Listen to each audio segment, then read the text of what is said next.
నమస్తే అన్న, అందరికీ నమస్కారం. ప్రస్తుతం గల్ఫ్ దేశాలలో, కువైట్ మరియు గల్ఫ్ దేశాలలో జరుగుతూ ఉన్న యుద్ధ పరిస్థితుల గురించి ఇరాన్ అధ్యక్షుడితో మనం చూసుకుంటే భారత ప్రధానమంత్రి నరేంద్ర మోడీ గారు ఫోన్లో మాట్లాడడం జరిగింది. వివరాల్లోకి వెళితే అమెరికా మరియు ఇజ్రాయెల్ దాడుల నేపథ్యంలో మిడిల్ ఈస్ట్ ప్రాంతంలో ఉద్రిక్తతలు పెరుగుతూ ఉన్న సమయంలో భారత ప్రధానమంత్రి నరేంద్ర మోడీ గారు ఇరాన్ అధ్యక్షుడు మసూద్ గారితో తొలిసారి ఫోన్ సంభాషణ జరిపారు.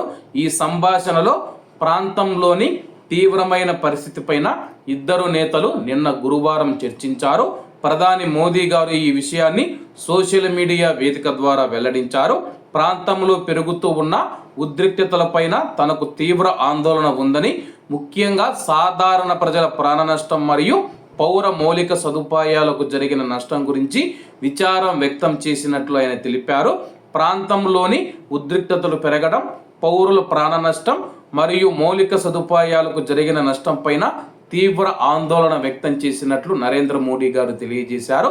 భారతీయుల భద్రత, అలాగే వస్తువులు మరియు ఇంధన సరఫరా నిరంతరాయంగా కొనసాగడం భారత్కు అత్యంత ప్రాధాన్యమని చెప్పేసి ప్రధాని మోదీ గారు తన యొక్క సందేశంలో పేర్కొన్నారు. అదే సమయంలో ప్రాంతంలో శాంతి మరియు స్థిరత్వం కొనసాగాలని, దానికి భారత్ కట్టుబడి ఉందని చెప్పేసి నరేంద్ర మోదీ గారు మరొకసారి స్పష్టం చేశారు.